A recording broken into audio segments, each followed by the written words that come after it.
कक्षा 8 विषय गणित प्रश्नावली 6.1 वर्ग और वर्गमूल। क्वेश्चन नंबर 1, निम्नलिखित संख्याओं के वर्गों के इकाई के अंक क्या होंगे। हमें ये संख्या दे रखी है, इनका जो वर्ग करेंगे उसका इकाई का अंक क्या होगा, हमें ये बताना है। तो जैसे कि हम समझें कि जैसे आपको संख्या दे दी 12, एक संख्या दे दी और आपसे ये पूछे कि इसका वर्ग करें तो इसका इकाई का अंक क्या होगा। तो 12 का वर्ग करते हैं तो कितना आता है 144। तो 144 में इकाई का अंक क्या होगा 4 होगा। ठीक है, तो इसको दूसरे तरीके से कैसे, जैसे 12 है तो 12 में इकाई का अंक क्या है 2 है, तो 2 को 2 से गुणा किया तो इकाई का अंक कितना आया, 2 को 2 से गुणा किया 4, तो इकाई का अंक क्या हो जाएगा 4। इस प्रकार भी हम कर सकते हैं। जैसे हमें दे रखा 11 का वर्ग क्या होता है 121, तो इसमें इकाई का अंक क्या है 1। अब दूसरे तरीके से ज्ञात करें तो यहाँ इकाई का अंक क्या है 1, इसको इसी संख्या से गुणा कर दो, 1 को 1 से गुणा किया क्या आया 1, तो इकाई का अंक क्या हो जाएगा 1 हो जाएगा। हम इस तरीके से भी कर सकते हैं। जैसे हमारे पास में संख्या दे रखी है 81 में पूछा इकाई का अंक क्या होगा, तो इसमें इकाई का अंक क्या है 1 है, तो 1 को 1 से गुणा कर दो क्या आया 1 आया, तो हम लिखेंगे इकाई का अंक कितना होगा 1 होगा। ठीक है, इसी प्रकार 272 में इकाई का अंक क्या है 2 है, तो हम क्या करेंगे 2 को 2 से गुणा करो क्या आया 4 आया, तो इसका इकाई का अंक क्या होगा, इकाई का अंक बराबर 4। अब तीसरा क्वेश्चन क्या है 799, इसमें इकाई का अंक क्या है 9 है। यहाँ ध्यानपूर्वक समझना, 9 × 9 उसी संख्या को उसी से गुणा करना, कितना आया 81। अब 81 में देखो इकाई का अंक क्या है 1 है, यहाँ पहले तो एक अंक था इसलिए हमने सीधा डायरेक्ट लिख दिया।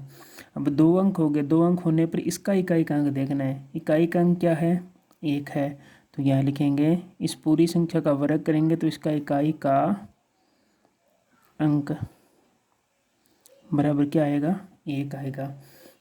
हम देखो इस क्वेश्चन में, क्वेश्चन नंबर 4 में 3 है, तो 3 × 3 कितना आया 9, तो इकाई अंक क्या होगा, इस संख्या का वर्ग करने पर इकाई का अंक बराबर 9। अब देखो यहाँ 4 दे रखा है, तो 4 को 4 से गुणा करो कितना आया 16।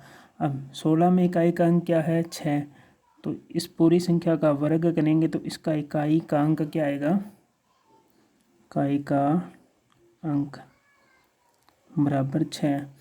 अब देखो पूरी संख्या में यहाँ क्या है 7 है, तो 7 × 7 कितना आया 49 में इकाई का अंक क्या है 9, तो हमने लिख दिया इकाई का अंक बराबर कितना आ गया 9।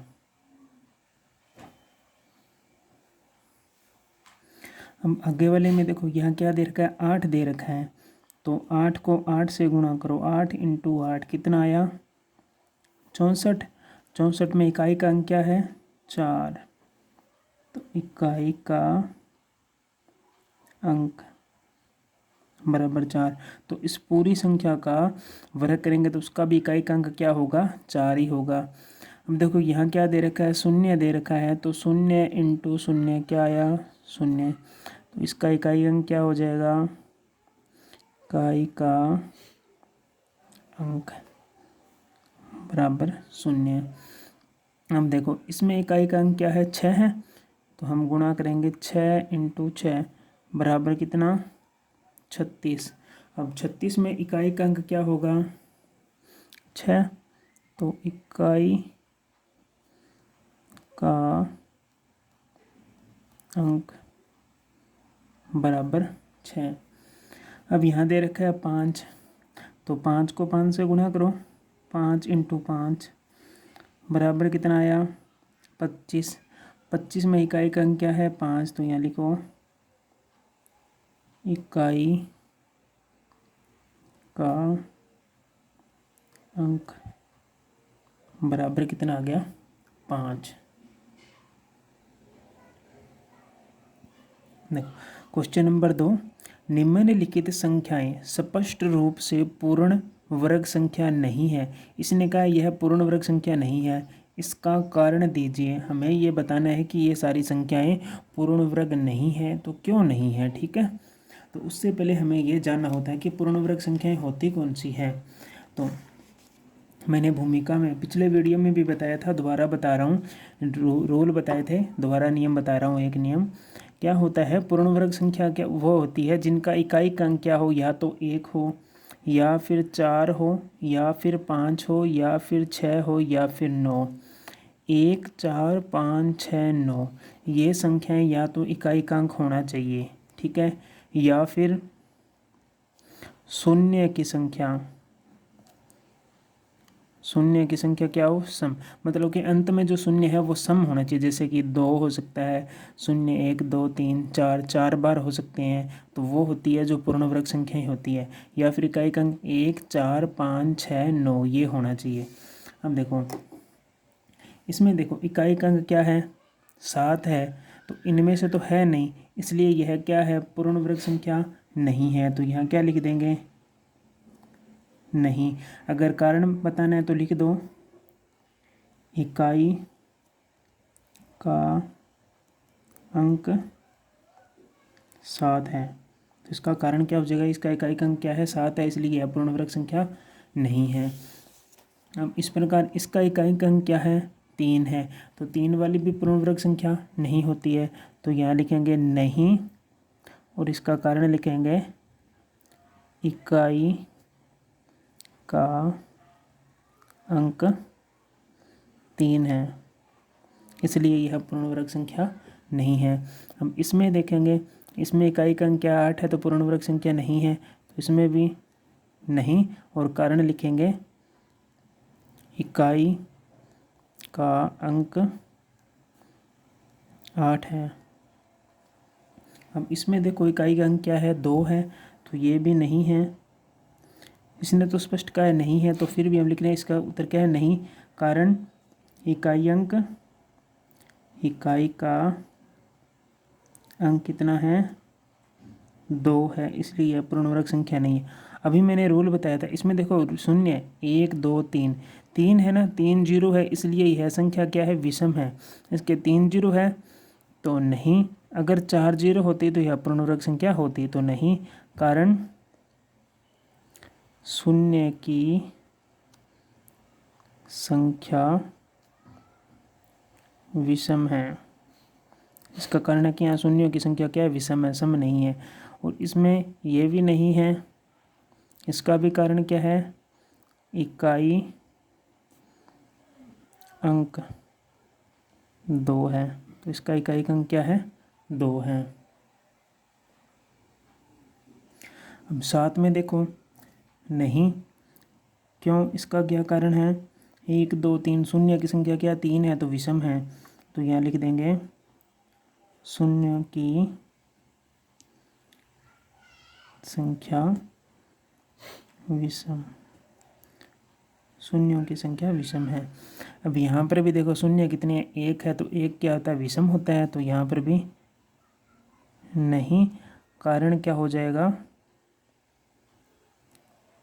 शून्यों की संख्या विषम है।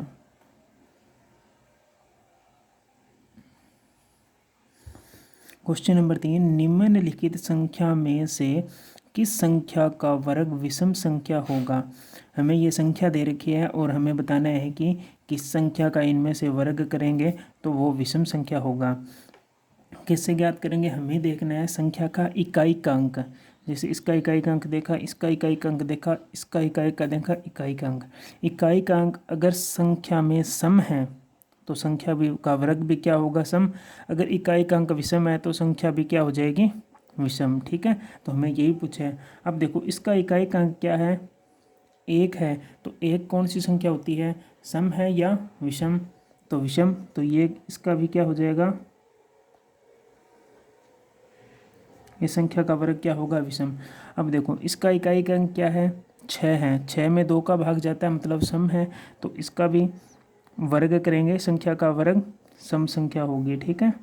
तो इसका सम, अब देखो इसका इकाई का अंक क्या है, 9 है। 9 में 2 का भाग नहीं जाता तो विषम। और इसमें देखो इकाई का अंक क्या है, 4 है। तो 4 में क्या होता है, 2 का भाग जाता है, तो ये क्या है, सम। तो इसका इकाई का सम है, तो इस संख्या का वर्ग करेंगे तो भी कौन सी संख्या आएगी, सम आएगी। हमें संख्या का इकाई का अंक देखना है। अगर इकाई का अंक सम है तो संख्या सम आएगी, अगर इकाई का अंक विषम है तो संख्या का वर्ग भी क्या होगा, विषम होगा। जैसे कि मैंने 12 एक सम संख्या है, तो इसका वर्ग क्या होता है, 144। देखो सम संख्या है। अगर मैं करूं 13 विषम संख्या है, तो इसका वर्ग भी क्या होगा, विषम संख्या ही होगा, ठीक है। तो 169 में देखो ये विषम है, तो इधर भी इसका वर्ग भी क्या होगा, विषम होगा। यहाँ सम संख्या है तो ये भी सम होगा। इस प्रकार आपको देखना है।